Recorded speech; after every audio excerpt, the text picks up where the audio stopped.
Olá, meus irmãos, a paz do nosso Senhor e Salvador Jesus Cristo. Nós estamos aqui para a terceira e última parte da série que nós fizemos sobre o jejum que agrada a Deus, jejuando para vencer. Bem, eu queria falar agora sobre o jejum que Deus não quer. Isso é importante, porque muitas pessoas não compreendendo a mensagem bíblica, eles acabam distorcendo e alegam que Deus se opõe ao jejum.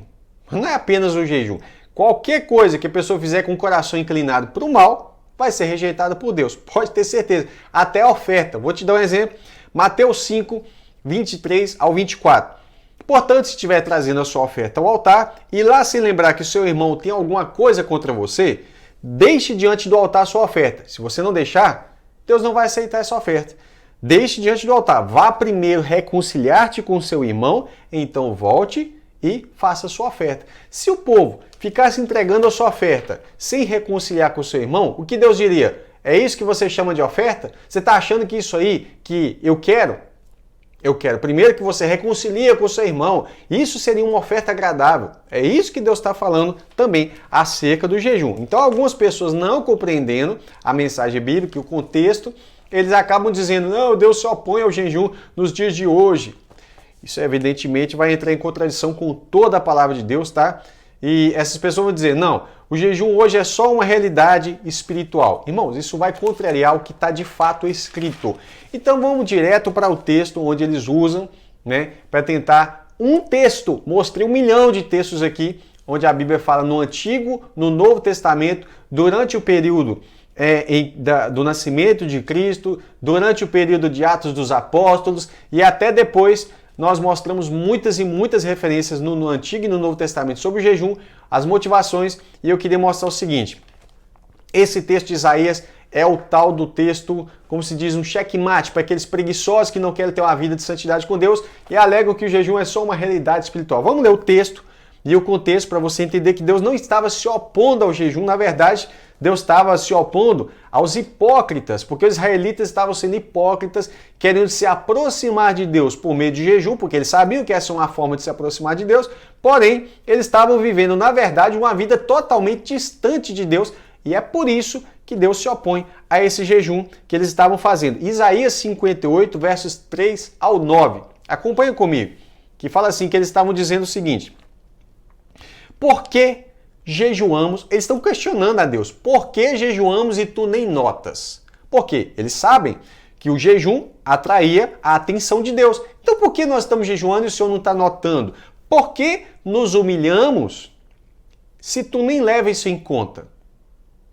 Humilhamos? Será que eles estavam humilhando mesmo diante de Deus? É essa a ideia. Eles estavam passando fome, mas humilhados eles não estavam. Eles estavam jejuando, mas o coração deles estava distante de Deus. E aí o Senhor começa a falar, fala assim, acontece que no dia em que jejuam, vocês cuidam dos seus próprios interesses. A mente deles, o coração deles não estava em Deus. Eles estavam fazendo o jejum todo errado. Vocês cuidam dos seus próprios interesses e oprimem os seus trabalhadores no dia que estão jejuando. O jejum é um momento para você de reflexão, é um momento que você começa a pensar sobre a sua vida, examinar a sua conduta diante de Deus e diante dos homens. Mas, no dia que eles estavam jejuando, eles estavam cuidando dos próprios interesses, oprimindo os seus trabalhadores. Eis que vocês jejuam, olha a denúncia do Senhor, eis que vocês jejuam apenas para discutir, brigar e bater uns nos outros. Quer que Deus aceita um jejum desse? Jejuando assim como hoje, o clamor de vocês não será ouvido lá no alto. Aqui está dizendo, o seu clamor não vai ter efeito. Enquanto jejuavam, oravam, evidentemente. Seria esse o jejum que eu escolhi, que num só dia a pessoa se humilhe, incline a cabeça para baixo, como um junco debaixo de si, e estenda debaixo de si pano de saco e cinza? Deus está falando assim, olha, vocês estão fazendo um ritual e está achando que esse ritual simplesmente, sem reflexão, sem meditação, sem se entregar de coração, isso vai mover meu coração? É isso que Deus está dizendo. Aí ele fala, é isso que vocês chamam de jejum e dia aceitável a Deus? Será que não é esse o jejum que eu escolhi? Aí agora Deus vai dar as características de que do resultado de uma vida que é dedicada ao jejum legítimo. Porque quem jejuava de verdade teria essa característica. Então aqui Deus está falando algo e as pessoas distorcendo dizem o seguinte: esse é o jejum que Deus escolheu, fazer isso, isso e isso, e não deixar de se alimentar. Irmãos, isso é uma meia-verdade. E meia-verdade é mentira por completo, é estratégia de Satanás, é doutrina de demônios. Quem nega a realidade do jejum para uma vida de santificação, uma vida de reflexão, meditação e de crescimento espiritual, é doutrina do diabo, pode ter certeza. Aí o Senhor fala: será que não é esse o jejum que eu escolhi? Que vocês quebrem as correntes da injustiça, desfaçam as ataduras da servidão, deixem livres os oprimidos e acabem com todo tipo de servidão? Eles estavam fazendo o contrário. Será que não é também que vocês repartam o pão com os famintos, recolham em casa os pobres desabrigados, vistam os que encontrarem nus e não se voltem as costas ao semelhante? Olha que coisa que Deus está falando. Aquele ritual que eles estavam fazendo, frio, que eles estavam, cuidando dos próprios interesses no dia do jejum, oprimindo os trabalhadores, jejuavam para brigar, discutir, bater uns nos outros. O clamor deles não ia ser ouvido dessa forma. Deus está repreendendo e explicando o motivo do jejum deles, porque eles perguntaram: por que nós jejuamos e tu nem notas? Por que nós nos humilhamos e o Senhor não leva em conta? Aí Deus fala: não, é por causa disso. Vocês estão vivendo uma vida totalmente distante de mim e agora querem se aproximar de mim num dia fazendo jejum. Aí você se humilha, né? Abaixa a sua cabeça e coloca debaixo de você pano de saco e cinza e acha que isso vai resolver. É por isso que eu não estou ouvindo o clamor de vocês. Aí o Senhor fala: se vocês fizerem isso, né? Quebrar as correntes da injustiça e etc e tal, então a luz de vocês romperá como a luz do alvorecer e a sua cura brotará sem demora. A justiça irá diante de vocês e a glória do Senhor será a sua retaguarda. Então, aí vocês vão clamar. Então vocês pedirão ajuda e o Senhor responderá. Gritarão por socorro e ele dirá: eis-me aqui. Tá vendo? É totalmente diferente. Não é que Deus está dizendo assim: eu não quero que vocês façam jejum. Não é isso. Ele está dizendo: eu quero que vocês vivam uma vida reta e aí sim vai ser aceito o seu jejum, a sua oferta, vai ser aceito tudo que você fizer vai ser aceito. Agora, o mesmo princípio ele é aplicado também aqui, por exemplo, em outros textos como Jeremias 14:12, que vai dizer o seguinte: quando jejuarem, não ouvirei o seu clamor. Eu estou com essa apostila, esse apostila do curso de teologia. Está relacionado com o assunto de batalha espiritual biblicamente falando, tá? Como eu já falei num vídeo anterior aí, tem muita coisa sobre batalha espiritual meio bagunçado, mas eu só estou falando para você que eu estou pegando a apostila e esqueci de te explicar. Esse princípio aqui, Jeremias 14:12. Quando jejuarem, não ouvirei o seu clamor. Por quê? E quando trouxerem holocaustos e ofertas de manjares, não me agradarei deles. Mas por que não? Então, Deus não estaria se agradando do jejum, do clamor, dos holocaustos e das ofertas? Por que Deus não queria que o povo clamasse? É isso? Será que Deus realmente não era para fazer nada disso? Será que isso é uma abominação? Não, o povo estava fazendo disso um ritual vazio e hipócrita. É por isso que Deus não aceitava. Tá? Esse é o ponto da denúncia dos profetas. Não era que simplesmente que Deus estava falando assim: para mim nada do que vocês fazem tem valor. Nada disso. Aqui você está vendo que é porque eles eram hipócritas. Eles procuravam fazer um rito corretamente, mas o coração estava distante de Deus. Isso é denunciado no próprio livro de Isaías, capítulo 29, verso 13, que diz assim: este povo se aproxima de mim com os lábios, só da boca para fora, e com a sua boca e com seus lábios me honra.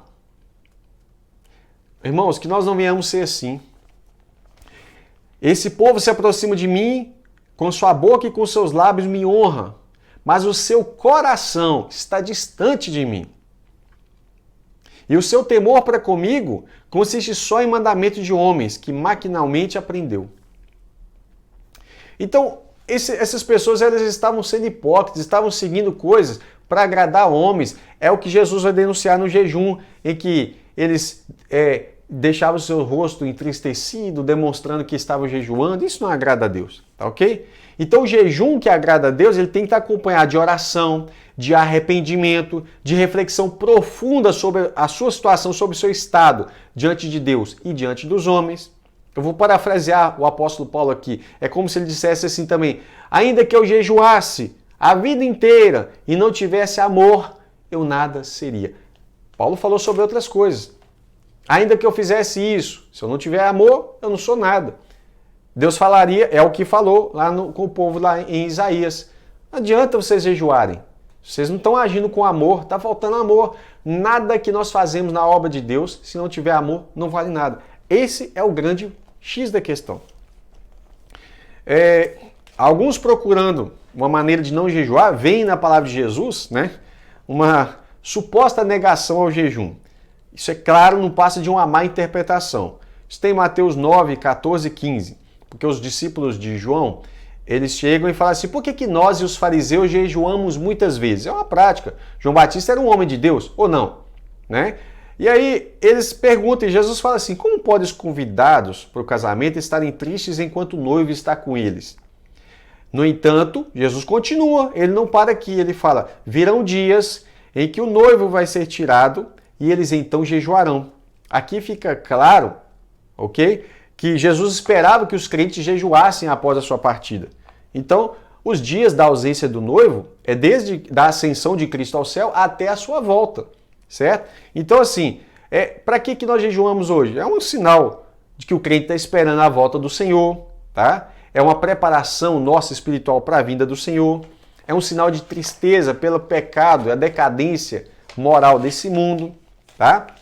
Então, a igreja no Novo Testamento, ela praticava o jejum e você vai ver isso abundantemente em vários e vários textos. Eu vou deixar aqui o texto completo dos 3 estudos, tá aqui no link aqui embaixo, vou deixar no primeiro comentário, vou deixar na descrição desse vídeo para você acompanhar também, tá ok? 1 Coríntios 7, verso 5, Paulo fala assim: não priveis um ao outro, falando do marido e mulher, né? Privar de quê? De ter relações, marido e mulher. Senão por consentimento mútuo, por algum tempo, para vos aplicardes ao jejum e à oração.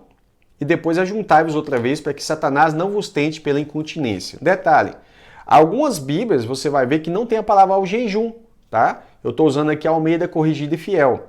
Então assim, quase todas as citações do Novo Testamento praticado pela igreja, do jejum praticado pela igreja, foram tidas pela crítica textual como suspeitas, né? E foram colocadas entre colchetes. Confere aí na sua Bíblia, tá? Ou até omitidos, que é o caso desse texto aqui. Às vezes não aparece, né? Se a sua Bíblia não contém as porções que eu vou citar aqui agora, não usa mais essa tradução para estudo bíblico aprofundado, tá? Se tiver uma linguagem que você acha, essa linguagem é boa para mim entender determinadas coisas, usa para leitura, mas não para estudo. Eu vou te dar uma dica de uma Bíblia que tem uma linguagem simples, mas que é melhor do que a grande maioria das linguagens modernas aí que a gente tem. A NVI. A NVI tem uma linguagem mais fácil, né? E também vai ser menos prejudicial em alguns pontos. Se você quiser uma dica para leitura. Mateus 17, 21, fala assim: mas essa casta de demônio não se expulsa senão pela oração e jejum. Vê se a sua Bíblia tem a palavra jejum ou se está entre colchetes. É a ideia da crítica textual aí, tentando negar o jejum. Marcos 9, 29, também fala isso. Procura se tem a palavra oração e jejum. Atos 10, 30. Estava eu em jejum. Vê aí, se está aí. Falando, se eu não me engano aqui, Cornélio. Atos 29 a 27, verso 9. O jejum. Não existe a palavra dia de jejum no texto grego. Não tem essa palavra dia, não. Está escrito aí o jejum. Tá ok? 1 Coríntios 7, 5 tem que estar escrito jejum. Observa o medo que Satanás tem. Os demônios também, Satanás e os demônios têm o medo de um crente que se dedica à prática do jejum, né? Associado com a oração. Claro, algumas versões da palavra jejum, tem algumas versões bíblicas que a palavra jejum só foi preservada mesmo quando se trata de texto que não tem nada a ver com comunhão com Deus, que é o caso da multidão, por exemplo, que estava 3 dias sem comer e não podia ser despedida em jejum, ou seja, sem se alimentar para a viagem, em Mateus 15, 32. Então verifica a sua Bíblia. Eu repito, se a sua Bíblia não tem essas porções que eu citei, tá? Então, não utiliza mais essa tradução para estudos aprofundados. Alguém me perguntou, eu vou repetir traduções que eu vou citar para você aqui. Boas para você fazer estudo. Almeida Revista e Corrigida, Almeida Corrigida e Fiel, Bíblia King James, mas é a versão 1611. Eu não estou indicando a King James atualizada, não é essa. Tá? Das versões mais modernas, para leitura, eu indico a Nova Almeida atualizada, não para estudo bíblico aprofundado. E eu indico, para leitura, uma Bíblia boa também, é a NVI, tá ok? Um forte abraço. Essas leituras que eu estou falando aí são Bíblias que seriam boas para você dar para um adolescente, por exemplo, por causa da linguagem. Um forte abraço e eu peço que você ore e, se possível, jejue, né, em prol da sua vida, em prol da minha vida também, de ministério, tá ok? Para que Deus nos dê força e nos dê graça. Te agradeço por estar até aqui, né? Nesse vídeo que hoje foi rapidinho, né? Te agradeço e peço você que ore por nós, por toda a nossa casa, pela congregação e pela nossa saúde também, ok? Deus te abençoe. Até o próximo vídeo, se Deus quiser.